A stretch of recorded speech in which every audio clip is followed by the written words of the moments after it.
Kwentong Bayan. Dahil sa kahayukan sa kapangyarihan at kayamanan, nakakagawa tayo ng hindi maganda sa kapwa natin dahil sa inggit. Ang tanong, tutulungan pa rin kaya tayo ng mutya kapag masama na ang hangarin? JD nga pala mga kabayan, shoutout sa comment ni Jessica Bayatan. Flash ko sa screen yung comment niya. Eto. Salamat Lods sa patuloy na suporta. May tanong din sa atin about sa bracelet kontra inggit. Panoorin niyo ang video dahil sakto yan sa kwento natin ngayon. JD, request! Meron ka ba nung kontra inggit? Ulitin ko, maganda yun. Kontra inggit. Eto siya, spiritual bracelet talaghay. Ang bisa ng bracelet ay protection sa evil's eye. Ano naman ang evil's eye? Ang evil's eye ay bunga ng inggit ng isang tao.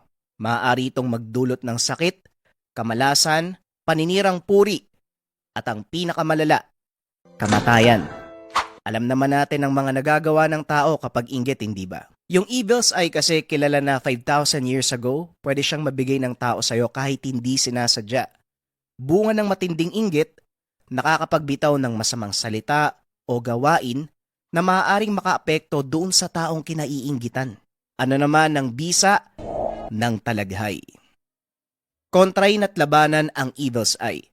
Binibigyan ng magsosot nito ng ora upang kontrahin o ibalik ang sumpa doon sa nagbigay. Meron na itong basbas sa mga albularyo at higit sa lahat meron din itong kasamang panalangin para mas maging mabisa ang gamit. Para sa lahat ng interesado, mag-message lang sa Facebook page ng Likha. Nariyan ang link sa comment section. Siguradong may sasagot sa inyo. Maraming salamat.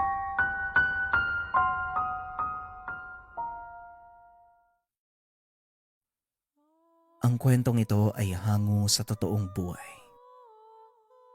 Mula ito sa isa nating kabayan na itago na lang natin sa pangalang Jano. Walang eksaktong taon, probinsya ng Negros. Nang mga panong ito, nasa edad 16 itong si Jano. Naninirahan kasama ang kanyang ina. Ulila sa ama ang binata. Nag-iisang lalaki, kaya naman siya ang inaasahan sa paghahanap buhay. Lalo pa na may iniinda na itong karamdaman. Sa murang edad, namulat sa halos lahat ng uri ng trabaho si Jano. Kapag anihan ng palay, nakikidayo ito sa kabilang baryo upang makigapas. Ngunit kadalasang pangingisda ang kinabubuhay ng binata. Nakikisakay ito sa ibang bangka o hindi kaya naman nag-iilaw ito sa ilog upang manghuli ng alimango. Ito din ang naging daan ng tuluyang pagbabago ng buhay ng binata. Minsan isang gabi, kakauwi lang ng binata galing gapasan nang dumating ang kaibigang itago na lang natin sa pangalang Alex. Pre, mababa yung tubig ngayon sa ilog Tamang-tama to. Medyo matagal na ding hindi nagagambala yung ilog Doon tayo sa bandang itaas, sa may tabangan. Wika ni Alex. Hindi pa sana sasama ang binata, ngunit naengganyo siya nito nang sabihing maaari silang makahuli ng malalaking palos. O sige, sasama ako. Sandali lang kukuha ako ng itak at pang-ilaw. Tugon ni Jano. Matapos ay kaagad nang lumakad ang mga ito.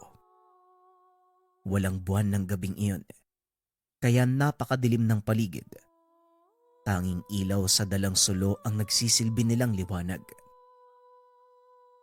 Pagkarating sa ilog ay nakita ni Jano na halos wala na itong tubig. Nakalabas na din ang malalaking bato na pinamamahayan ng mga palos. At dahil tabang na ang tubig dito, alam ng binatang wala silang makukuhang alimango.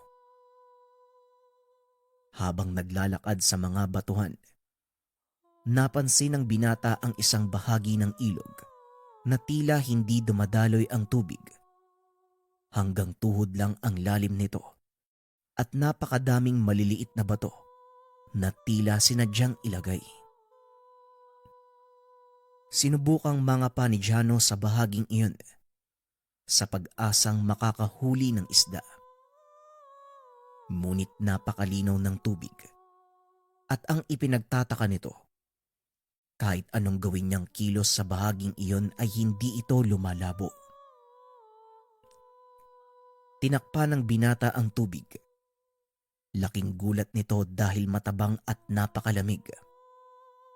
Hindi ito pangkaraniwan sa isang bahagi ng ilog na naaabot ng tubig alat sa tuwing taib o high tide. Akmang tatawagin sana nito si Alex, ngunit hindi niya na ito makita. Bawal din silang mag-ingay sa lugar dahil ang bahaging iyon ng ilog sakop ng lupain ng isa sa pinakamayaman sa kanilang lugar. At kapag nahuli silang pumasok doon, siguradong sasamain sila. Pinili ni Jano na umalis na lang sa lugar. Akmang aahon na ito nang biglang nahagip ng kanyang sulo ang isang makinang na bagay. Inilawan niya ito upang makitang mabuti. Nasipat ang maliit na pahabang bato. Dinampot ito ng binata. Pinagmasdan sa liwanag. Nanlaki ang mga mata ni Alex dahil nang itapat nito ang bato sa sulo, tumagos ang liwanag. Agad naman siyang tinawag ng kaibigan dahil nakahuli ito ng malaking palos. Dali-daling inilagay ni Jano ang natagpuang bato sa bulsa at pinuntahan ng kaibigan. Nakatsaan ba tayo, pre, oh? 2 malaking palos ang nasa butas na yan. Tulungan mo akong mahuli. Siguradong malaki yung kikitain natin bukas.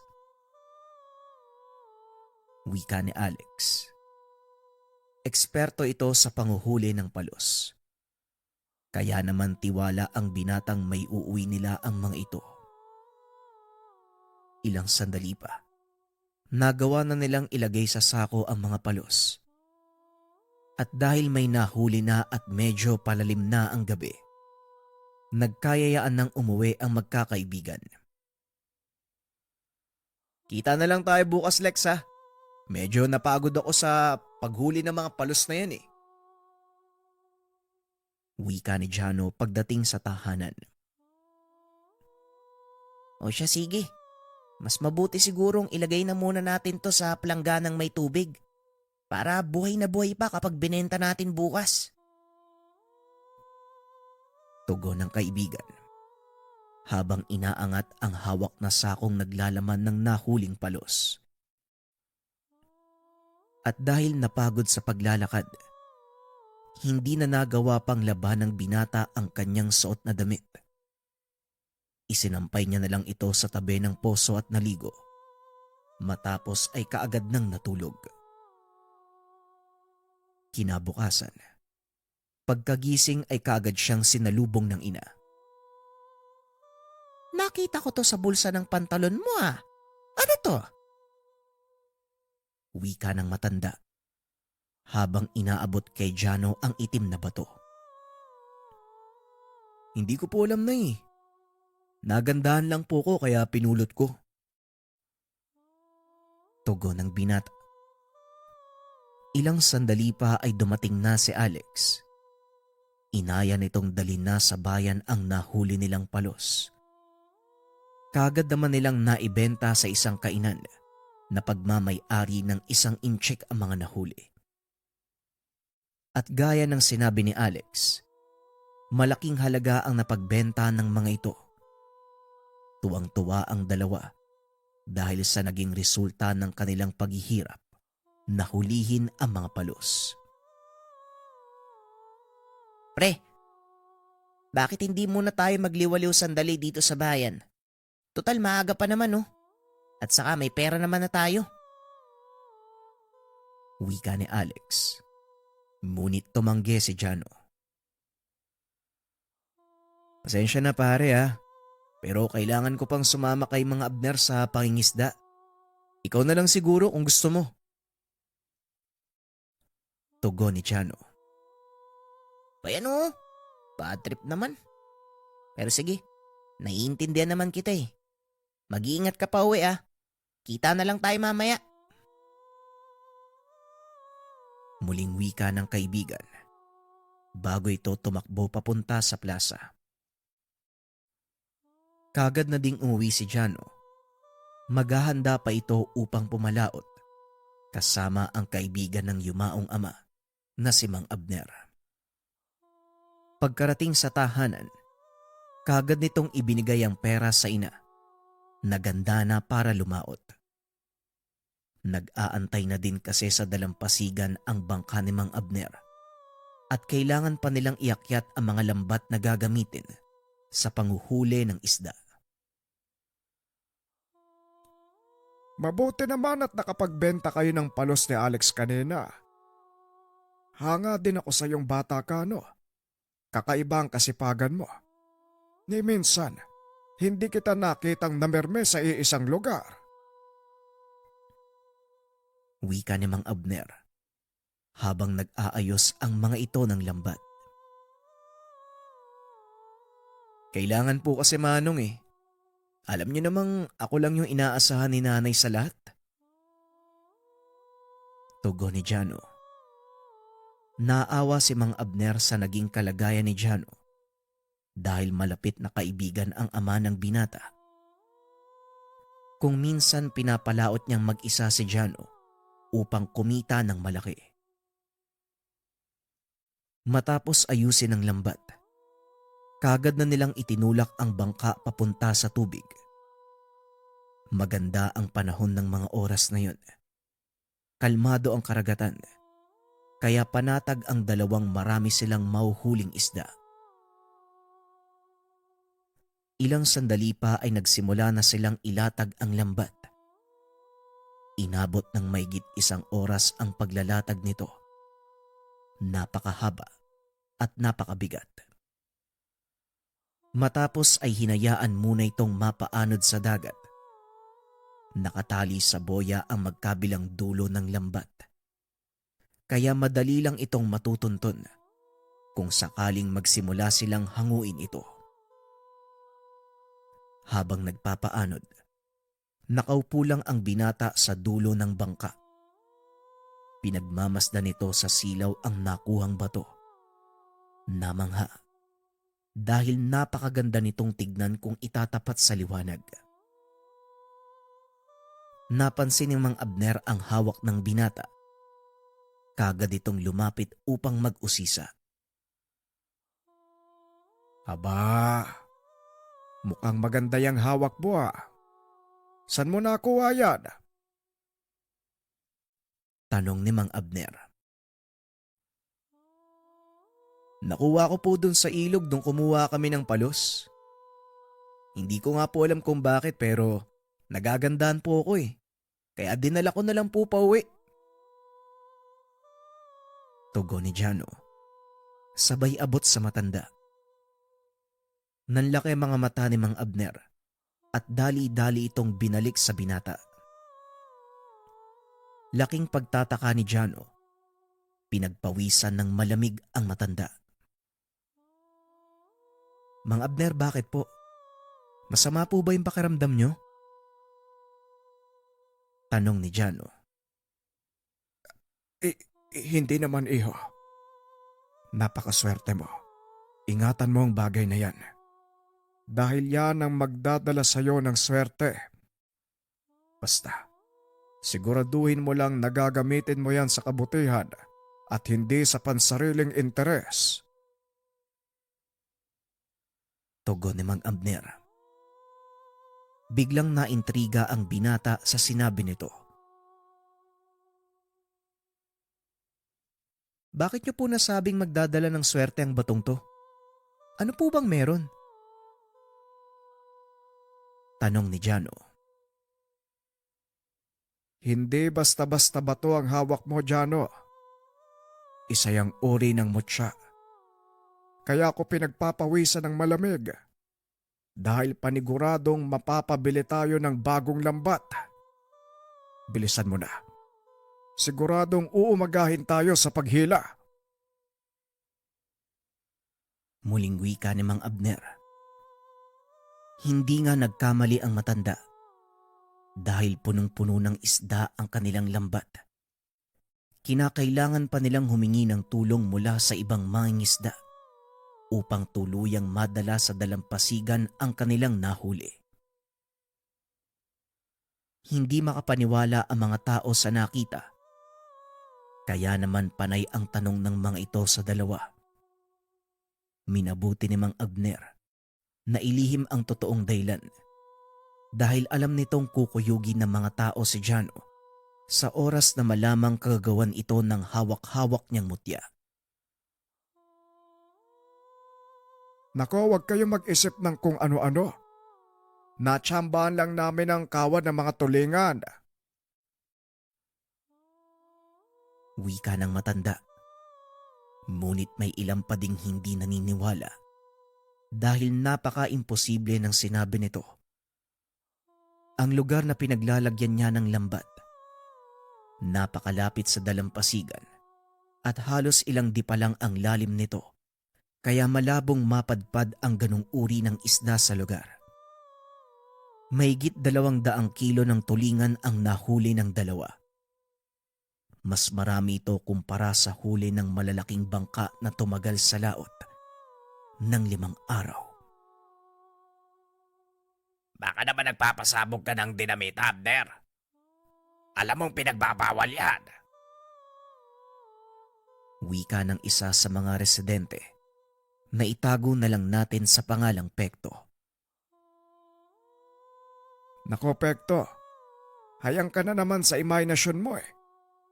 Sige nga, halongkatin mo ang bangka ko kung may makikita kang dinamita. Tugon ni Mang Abner. Naging malaking usapin ito sa buong baryo. Kaya naman maging ang mga otoridad ay nakisali na din. Nako Mang Abner, mukhang bigla kayong sumikat ah. Wika ni Jano. Hayaan mo sila, Jano. Wala naman silang mapapala sa atin eh. Kailangan lang muna nating magpalamig. Dahil panigurado kapag naulit to, talagang mauubusan ako ng dahilan. Wika ng matanda. Makalipas ang ilang araw, tuluyan niyang nawala ang atensyon ng mga tao sa nangyari. Muling pumalaot ang dalawa. At sa pagkakataong iyon, sinubukan nilang lumayo sa dalampasigan. Sa isip ng matanda, hindi na mag-iisip ng kung ano ang mga tao kapag nalaman nilang sa malayo nang galing ang mga nahuling isda. Hindi lang tulingan ang pumasok sa lambat ni Mang Abner, maging ang mailap na bantalan o yellowfin tuna nagawa nilang hulihin. Dahil dito, naging maalwan ang pamumuhay nila Jano. Nagawa nitong ipagamot ang ina, nakapagpaayos ng sariling tahanan. Sa kalaunan, sumuko na ang katawan ni Mang Abner. At dahil wala din itong anak na lalaki, pinili ng matandang ipaubayan na lang kay Jano ang pagpapatakbo ng bangka. Katulong ng binata ang kaibigang si Alex. At sa pagtagal, nakapagpagawa sila ng mas malaking bangka. Bagaman nakalimutan ng karamihan sa mga tao ang nangyari, may isa sa kanila ang patuloy na nagmatsyag sa kilos ng binata. Hindi makapaniwala si Mang Pekto sa biglaang pag-angat ng buhay ni Jano. Kaya naman sinubukan nitong kunin ang loob ng binata upang malaman kung ano ang sikreto. Nagtatrabaho sa kagawaran ng pangingisda si Mang Pekto, kaya naging madali sa kanya ang mapalapit kay Jano. Taon-taon kailangan gumawad ng permit para sa mga bangka at bilang pagpapabango, Tinutulungan nito ang binatang maisagawa ang proseso ng mabilisan. Maraming salamat, Mang Pekto ha. Pumunta po kayo dito mamaya sa bahay, maghahanda po kasi ako ng hapunan. Bilang pasasalamat at pagbabasbas ng bago naming bangka. Wika ni Jano. O sige, Jano, maasahan mo ako ha. Pero teka, parang kailan lang nakikisakay ka kay Mang Abner ah. Pero ngayon, may sarili ka ng bangka.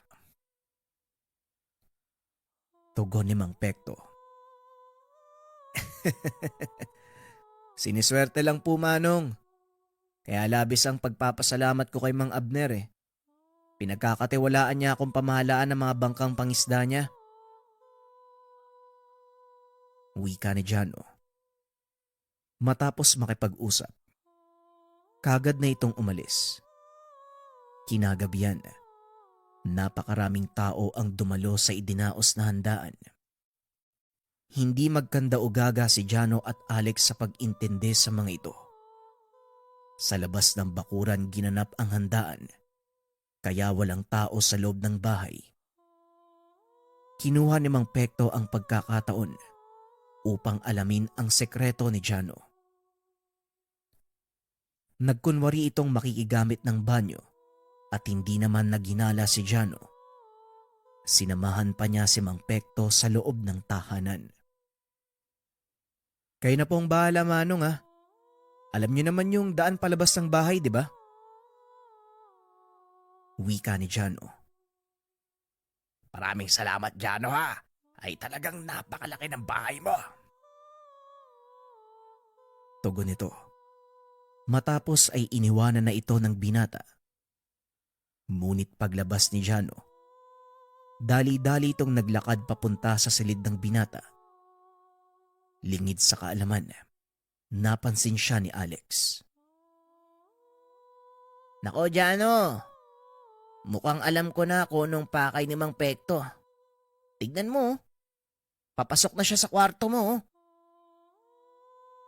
Wika ni Alex. Hayaan mo lang siya sa gagawin niya, Jano. Wala naman siyang mapapala eh. Nasa akin yung mutya. Tugon ni Jano. Ilang sandali nga ay lumabas na ng tahanan si Mang Pekto. Sinalubong naman ito ng binata.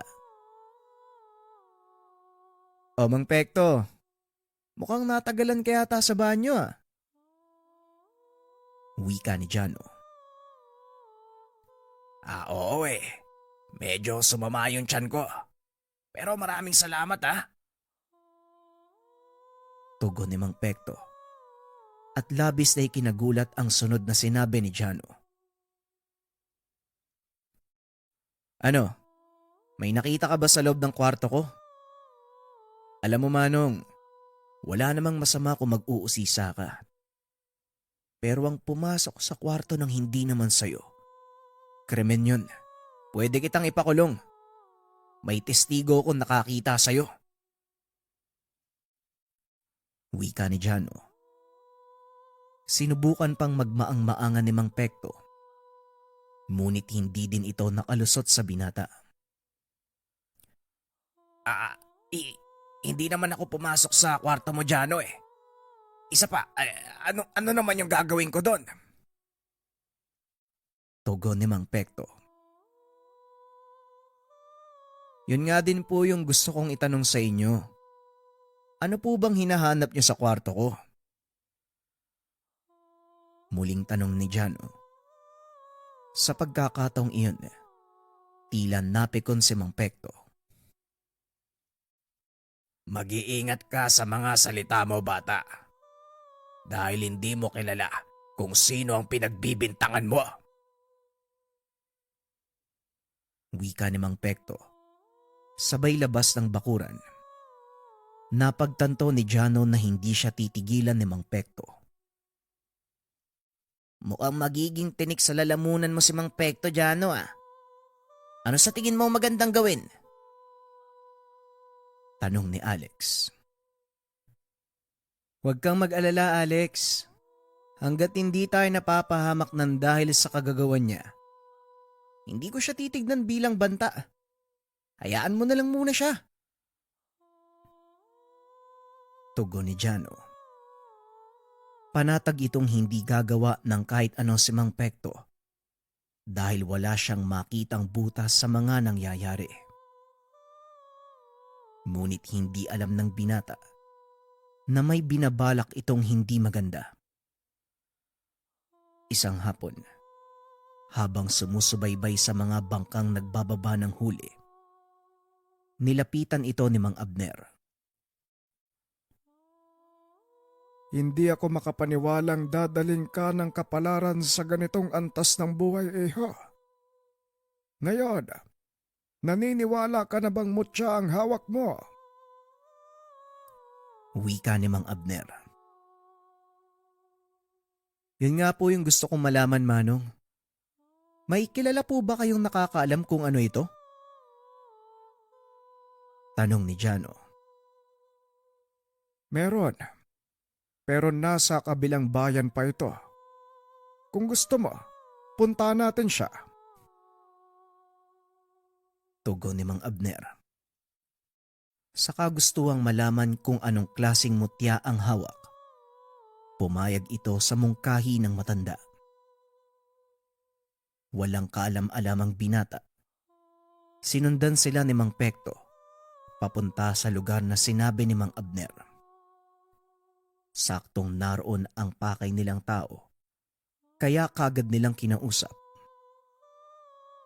Pumasok ang dalawa sa tahanan ng matanda na nagngangalang Mang Claudio. Isa itong kilalang manggagamot sa lugar. Dating antingero, nangangalap ng mutya.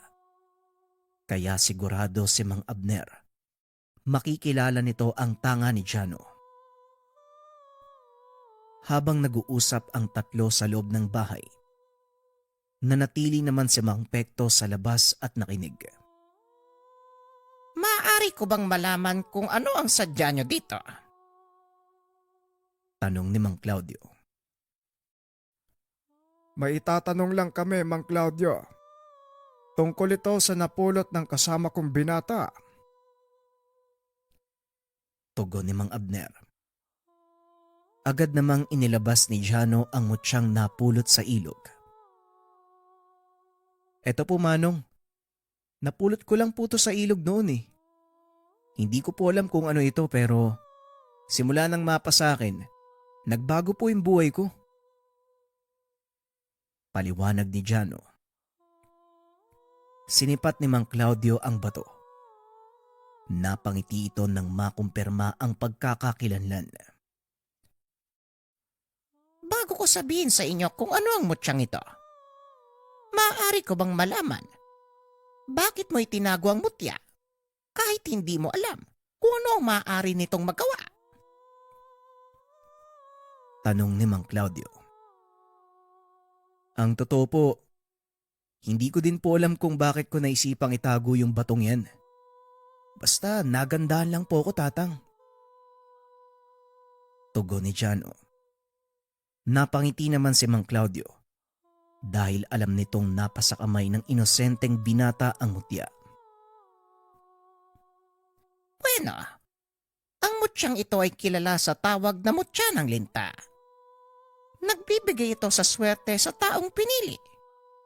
Pinoproteksyonan din ito ang may tangan sa kanya. At higit sa lahat, may kakayahan itong magpagaling ng anumang karamdaman. Pakaingatan mo ang mutyang ito at siguraduhin huwag gagamitin sa pansariling kapakanan. Dahil sa oras na mangyari yon, kusang lalayas ang gabay ng mutya at mawawalan ito ng bisa. Paliwanag ni Mang Claudio. Halos hindi mapakali si Jano sa sinabi ng matanda. Ngunit walang kaalam-alam ang tatlo na narinig ni Mang Pekto ang impormasyon tungkol kay Jano at nalaman din ito ang dahilan ng biglaang pag-angat ng binata sa buhay. Kaya naman mas lalong nagkaroon ng inspirasyon si Mang Pekto upang kunin ang mutsyang hawak nito. Matapos makipag-usap ng albularyo, kagad na ding umuwi si Mang Abner. Masayang nag-uusap ang dalawa sa daan nang biglang may humarang sa kanilang mga kalalakihan. Mukhang hindi maganda ang kutob ko dito, Jano. Kilala ko ang mga lalaking ito. Mga pusakal at walang awang mandarambong. Wika ni Mang Abner. Maging si Jano ay natakot sa mga ito. Ngunit tila may kung sinong nagbulong sa kanya. Huwag matakot. At sa hindi malamang dahilan, tila nawala ang pangamba ng binata. Hinawakan pa nito si Mang Abner sa balikat at sinabihang huwag aalis sa likod nito. Wala kang laban sa kanila, Jano. At isa pa, baka may dala silang barel. Pag-awat ni Mang Abner. Ngunit hindi nakinig ang binata. Sa halip sinabihan niya itong magtago sa likod ng puno. Huwag kang mag-alala, Manong. Hindi nila ako sasaktan. Nakalimutan mo na ba yung sinabi ni Manong Claudio? Tugon ng binata. Hindi ko nakakalimutan. Kaso nga lang, hindi mo pa ito nagagawang gamitin. Kaya umalis na lang tayo dito. Muling wika ng matanda. Naglakad papunta sa mga kalalakihan si Jano. Sinubukang makipag-usap. Mga kasama, anong maitutulong namin sa inyo? Tanong ni Jano. Isang bagay lang ang pinag-utos sa amin ni Mang Pekto. Yun ay kunin sa iyo ang mutya at itapon ka sa karagatan. Tugon ng lalaki. Napangiti si Jano at muling nagsalita. Ganun ba? Pasensya na ha, pero hindi ko basta-basta ibibigay sa inyo ang mutyang hawak ko. Kung gusto mo, edi kunin mo. Matapos magsalita, biglang tumakbo ang binata papasok sa masukal na gilid ng daan. Mabilis naman itong hinabol ng mga kalalakihan. Maging si Mang Abner, hindi makapaniwala sa ginawa ni Jano. Ilang sandali pa nakarinig na ang matanda ng sigaw. Inakala nitong napahamak na ang binata, kaya naman dali-dali niya itong sinundan. Nanlaki ang mga mata ng matanda. Nang makitang sakal-sakal ni Jano ang isa sa mga kalalakihan at ang ilan sa mga ito ay nakahandusay sa lupa. Narinig nitong magsalita ang binata. Bumalik ka na kay Mang Pekto at sabihin mong huwag niya nang subukan pang kunin sa akin ang mutya. Dahil kahit anong gawin niya, hinding-hindi ko ito isusuko. Wika ni Jano. Matapos magsalita ay pinakawalan nito ang lalaki na kaagad namang kumaripas ng takbo. Matapos umalis ng lalaki ay biglang natumba si Jano. Dali-dali itong nilapitan ng matanda. Inakay palabas sa lugar. Isinandal niya ito sa puno.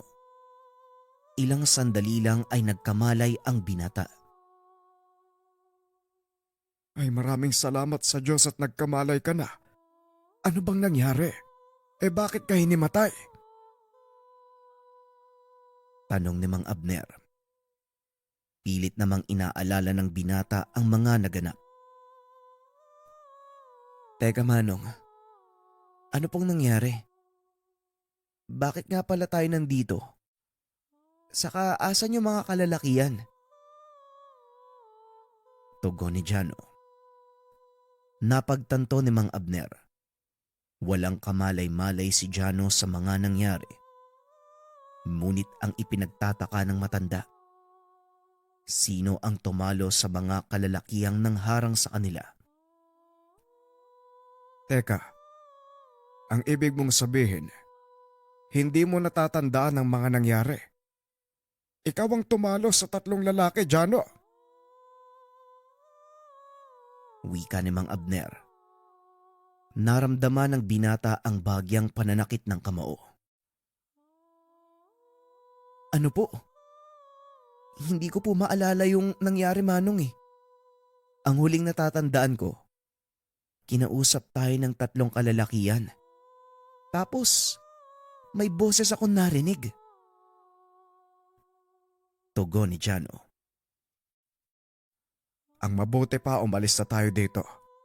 Baka bumalik na naman ang mga tauhan epekto.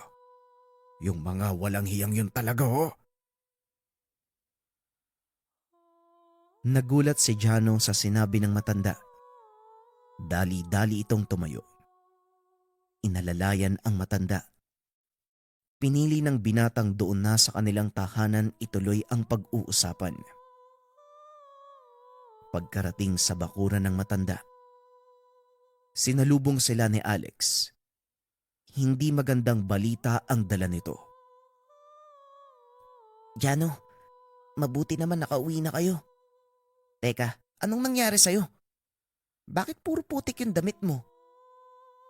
Nga pala, pumunta si Mang Pekto sa bahay niyo kanina.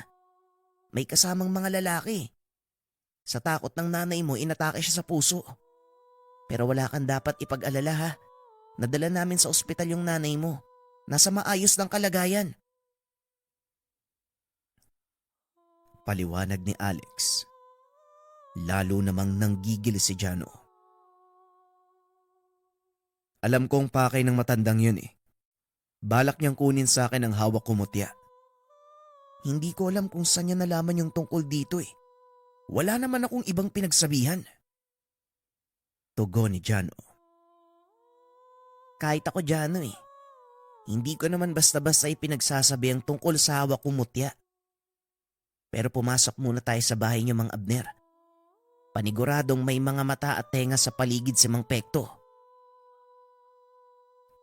Muling wika ni Alex. Mabuti pa nga. Doon tayo mag-usap sa loob ng bahay. Jano, hindi ka pwedeng pumunta sa ospital dahil siguradong naroon din ang ilan sa mga tauhan epekto. Ito ang sinasabi kong panganib eh. Sa oras na malaman ng ibang sekreto mo. Wika ni Mang Abner. Naalala ni Jano ang sinabi nitong siya ang tumalo sa mga tauang pinadala ni Mang Pekto. Manong, ang sabi mo sa akin kanina, akong tumalo sa mga tauhan ni Mang Pekto. Paano nangyari yun? Eh hindi ko nga maalala kung ano yung ginawa ko eh. Tugon ni Jano. Yan nga din ang ipinagtataka ko, Jano. Dahil hindi ko nakita ang buong pangyayari. Ang nadatnan ko lang nung sakal-sakal mo na ang isa sa kanila. Paliwanag ni Mang Abner. Pilit namang iniisip ni Jano ang mga naganap. Hanggang sa maalala na nito ang boses na narinig bago nawalan ng malay. Bago ko nawalan ng malay, nakarinig ako ng boses eh. Sabi nito wag ako mag-alala. Hindi ko po kilala yung boses na yun, Mang Abner. Wika ni Jano. Walang ideya ang matanda tungkol dito. Ngunit malakas ang hinala niyang kagagawan ito ng mutyang tangan ng binata. Mukhang kailangan nating bumalik kay Mang Claudio. Dahil hindi ko din alam ang sagot sa mga tanong mo. Tugon ni Mang Abner. Nagpresenta si Alex na sunduin ang albularyo dahil alam nito ang panganib na maaaring suungin ni Jano sa oras na makita sila ni Mang Pekto. Ako na po ang bahala, Manong. Susunduin ko na lang po si Mang Claudio. Wika ni Alex at dali-dali itong umalis. At dahil may motorsiklo, mabilis lang silang nakabalik. Bakit? Anong meron? Hindi ba kakagaling nyo lang sa bahay kaninang hapon? Bungad ng matanda. Pasensya na po sa abala, Mang Claudio. May nangyari po kasi sa amin habang papauwi. Hinarang kami ng grupo ng kalalakihan at hindi namin inaasahan ang nangyari kay Jano. Wika ni Mang Abner. Hinayaan nitong si Jano ang magkwento sa mga nangyari. Hindi na nagtaka ang matanda matapos na marinig ang nangyari kay Jano. Mukhang nagpapakilala na ang gabay ng mutya ng linta. Wala kayong dapat ikatakot dahil isa lang ang ibig sabihin ng mga nangyayari. Mahusay ang pangangalaga mo sa mutya, Jano. Paliwanag ng albularyo. At dagdag pa nito, kusang lalabas ang gabay ng mutya sa oras na nasa panganib ang may tangan nito. Kung ganun, wala pala akong dapat ikatakot. Kailangan lang sigurong mabigyan ng matinding leksyon itong si Mang Pekto. Tugon ni Jano. Matapos ng pag-uusap, muli nilang hinatid ang matanda pa uwi. Sa pagkakataong iyon, sumama si Jano sa paghatid. Inasahan nitong muli siyang haharangin ng mga tauhan ni Mang Pekto. Matapos ihatid ang matanda, kaagad na silang nagpaalam. Ngunit bago pa man tuluyang makaalis, nagbigay ng babala si Mang Claudio. Huwag mo sanang kalimutan na hindi maglalakas loob si Pekto na kunin sa'yo ang mutya kung wala siyang ipagmamalaki. Mag-iingat ka dahil hindi natin alam kung ano ang kaya niyang gawin. Wika ni Mang Claudio. Salamat po sa pag-aalala, Mang Claudio. Tatandaan ko po mga bilin nyo. Sige po, mauna na po kami. Paalam ni Jano. Hindi nga nagkamali ang binata dahil sa kalagitnaan ng daan pa uwi. Muli silang hinarang ng mga tauhan ni Mang Pekto at sa pagkakataong iyon, kasama siya ng mga ito. Tignan mo nga naman ang pagkakataon. Pagkain pa talaga ang kusang lumalapit sa manok. Kung ako sa'yo, isusuko ko na lang ang mutya. Wika ni Mang Pekto. Ano ba talagang dahilan mo? Bakit mo gustong makuha yung mutya? Tanong ng binata. Hindi pa ba halata? Tignan mo ang kalagayan mo ngayon. Gusto kong yumaman, bata, at handa akong gawin ang lahat para makamit ang pinapangarap ko. Tugon ni Mang Pekto. Sabay senya sa kanyang mga tauhan. Isa-isang nagsipaglapitan ang mga ito. Sinugod ang binata. Sa pagkakataong iyon, muli na namang nawalan ng malay si Jano. Nagising na lang itong akay-akay ng kaibigan. Pambihira talaga yung mutya mo, Jano. Kung hindi kita kilala, sasabihin kong biyasa ka pa sa pakikipagsuntukan eh. Wika ni Alex. Napagtanto ni Jano na muli na naman siyang sinakop ng gabay. Mamaya mo na ikwento sa akin yan, pre. Sa ngayon, kailangan na muna nating umuwi. Tugon ni Jano. Pagdating sa kanilang tahanan, hindi na nagsayang pa ng oras si Alex.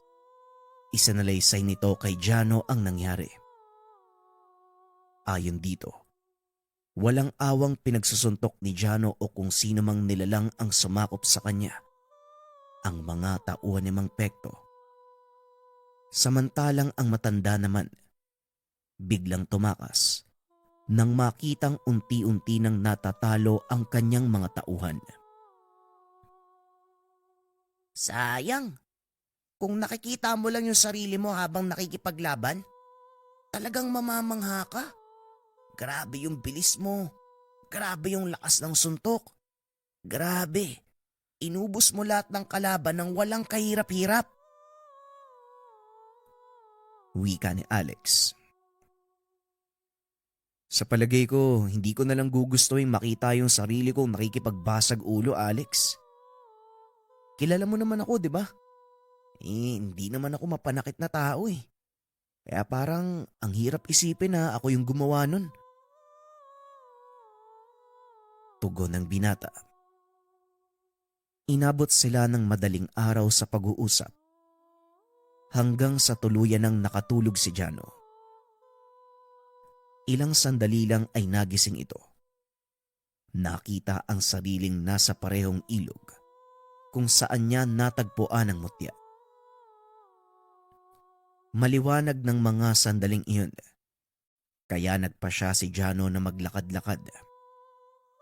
Sa hindi kalayuan ay napansin ng binata ang isang lalaking mahaba ang buhok. Kakaiba ang suot nitong damit.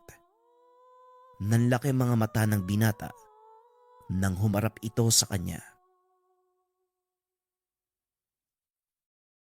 Jano, mabuti naman at nakabalik ka na. Alam mo bang, matagal kong inantay na magkita tayo. Wika ng lalaki. Ano daw? Matagal mo kong inantay. Teka, sino ka ba? Tanong ni Jano. Simula nang makita mo ko dito sa lugar na ito, naging magkarugtong na ang buhay natin. Muling wika ng lalaki. Nagkaroon ng ideya si Jano tungkol sa pagkatao ng kausap. Hindi ko alam kung anong nangyayari. Pero kahit papano, parang naiintindihan ko na kung bakit ako nandito. Wika ni Jano. Napangiti ang binata. Lumapit ito sa kanya. Unti-unting nagbago ang anyo. Naging kulay asul ang mga mata. Pumuti ang buhok nito. At unti-unting gumuhit sa balat nito ang mga markang hindi maunawaan ni Jano. Tama ang iniisip mo, Jano. Ang nakuha mong mutya at ako ay iisa. Napunta ka sa lugar na ito dahil may mga bagay kang kailangang maunawaan. Wika ng gabay. Inaya nito ang binatang maglakad-lakad. At habang nasa daan ipinaliwanag nito ang lahat sa binata. Maging ang dahilan kung bakit siya pinili ng mutya. Hindi ko naman ginusto yung ganito eh. Pero magiging tapat ako. Malaki ang pasasalamat ng pamilya ko sa naging pagbabago ng buhay namin simula nang mapulot ko yung mutya. Tugon ni Jano. Oo, may mga bagay na hindi natin ginusto. Pero ito ang nakatadhana sa atin. Kaya tanggapin mo ito at magtiwala sa iyong tadhana. Malalaman mo ang lahat sa pagdaan ng panahon. Sa ngayon, kailangan mo nang bumalik. Nasa labas ng tahanan niyo ang taong gustong kunin ang mutya sa iyo.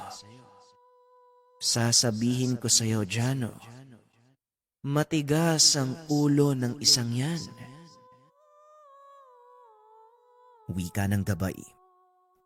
Sabay tulak kay Jano papunta sa tubig. Biglang nagising si Jano. Nakita si Alex na natataranta. Buti naman nagising ka na. Kanina pa kita pinapabangon eh. Si Mang Abner.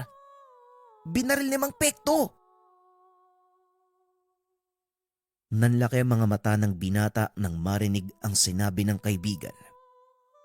Dali-dali itong tumayo upang puntahan ng matanda.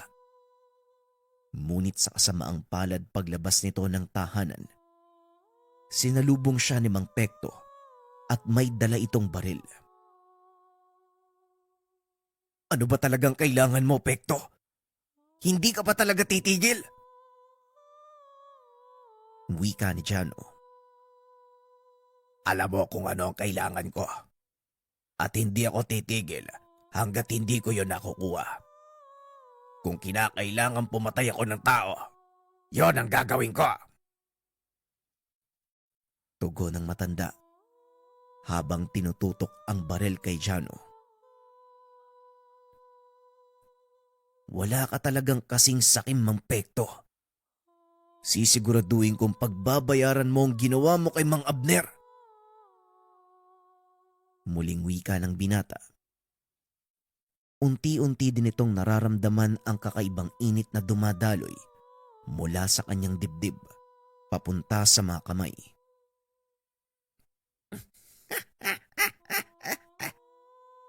Mukhang may kulang sa sinabi mo, bata.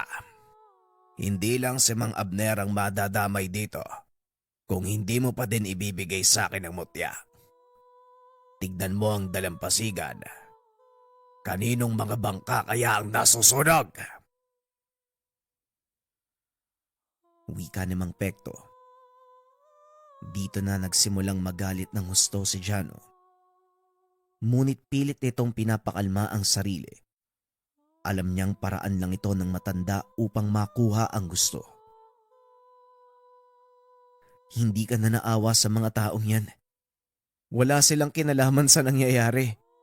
Bakit kailangan mo silang idamay? Sa isip ni Jano, hindi maaaring mapunta sa kamay ng kagaya ni Mang Pekto ang mutya. Dahil paniguradong magiging sanhi ito ng malaking kaguluhan. Kagaya ng sinabi ko, marami pang madadamay kung patuloy kang magmamatigas.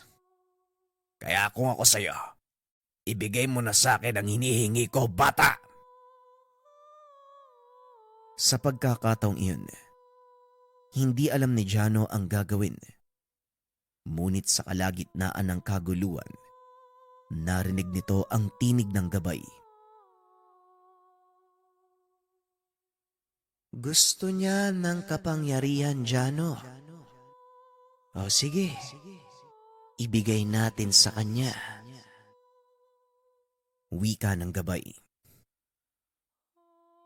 Pero kung ibibigay ko sa kanya ang mutya, marami pang mapapahamak. Paniguradong maraming aapi ng taong yan. Tugon ni Jano. Sino ang may sabing ibibigay mo sa kanya ang mutya?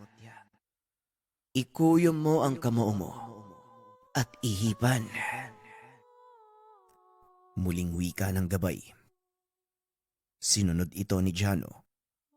Biglang nakaramdam ang binata. May kung anong namuo sa kanyang nakakuyom na palad. Nanlaki ang mga mata nito.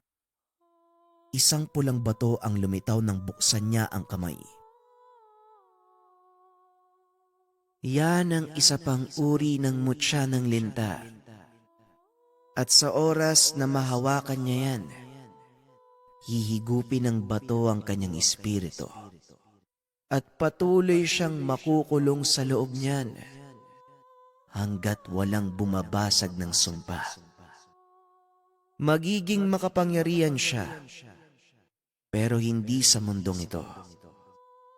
Ngayon, ibigay mo sa kanya ang kahilingan. Muling wika ng gabay. Dali-daling naglakad ang binata papunta kay Mang Pekto. Gusto mo ng kapangyarihan? O sige ito, kunin mo. Wika ng binata sabay hagis ng pulang mutya sa matanda. Dali-dali naman niya itong sinalo. Nakangiti ng nakakaloko si Mang Pekto sa pag-aakalang nakuha nito ang minimithi. Sa wakas, yayaman na din ako. Makukuha ko na ang lahat ng gusto ko. Wika ng matanda habang tumatalon. Kagad namang nilapitan ni Jano si Mang Abner. Manong, ayos lang po ba kayo? Mukhang maluba ang tama nyo ah. Tanong ng binata. Huwag kang mag-alala. Hindi malala ang tama ko, pero ikaw, bakit mo naman ibinigay sa kanya ang mutya? Malaking kaguluhan ang mangyayari at alam mong totoo ang sinasabi ko. Wika ni Mang Abner. Hayaan mo na yun, Manong. Mas maganda namang tong nasa akin eh. Wika ng binata. Habang ipinapakita ng patago sa matanda ang totoong mutya ng linta. Ilang sandali pa. Muli nilang ibinaling ang tingin kay Mang Pekto. Napapansin nitong tila umiinit ang hawak na bato. Unti-unti itong nagliliwanag hanggang sa tuluyang lumikop sa katawan ng matanda. Nanlaki ang mga mata ni Jano nang makita ang kanyang gabay. Nakatayo sa likod ni Mang Pekto. Hinawakan nito ang matanda sa ulo at nagsalita. Kailanman, hindi nababagay sa isang sakim ang mutya. Ngayon pagdurusahan mo ang kaparusahan ng kahayokan mo sa yaman at kapangyarihan.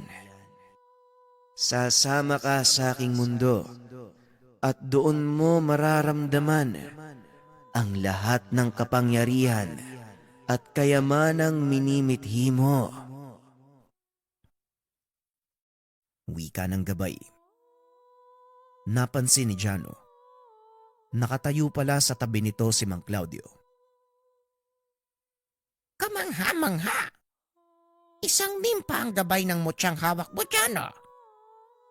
Hindi nakakapagtakang siniswerte ka sa buhay. Kaya pala, napakapamilyar ng orang bumabalot sa'yo.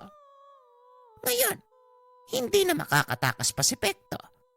Yan ang kapalit ng paghangad niya ng kapangyarihan.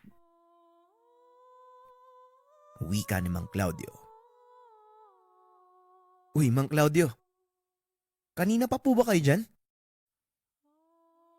Tanong ni Jano. Hindi naman. Kakarating ko lang din. Naramdaman ko kasi mula sa bahay ang kaguluhan. Kaya naisip kong makiusyoso. O siya, tapos na ang palabas. Mauuna na ako sa inyo. Marami pa akong gagawin. Tuluyang naglaho si Mang Pekto at ang pulang mutya. Biglang nagliwanag ang katawan ng gabay. Habang nagaganap ito, tila unti-unting nababalik sa dati ang lahat. Maging ang sugat ni Mang Abner ay gumaling. Makakalimutan ng mga tao sa paligid ang nangyari. Ngunit para sa'yo, mananatili itong paalala, Jano. Kaya patuloy mong gawin ang tama at huwag kang maghangad ng sobra sa maaaring ibigay. Wika ng gabay. Kagad itong naglaho.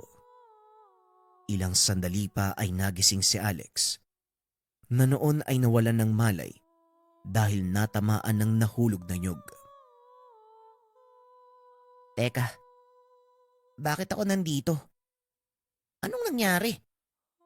At saka anong ginagawa mo dyan, Jano?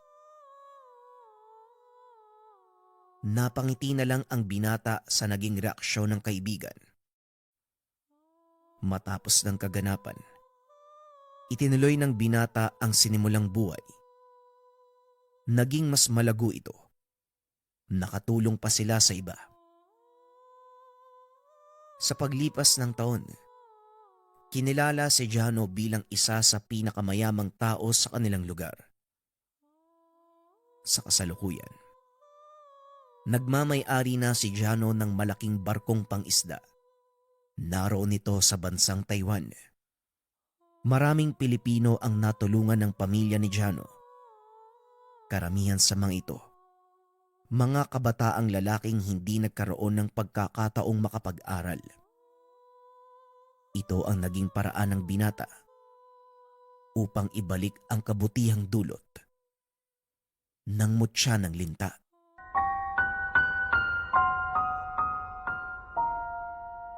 Kwentong Bayan.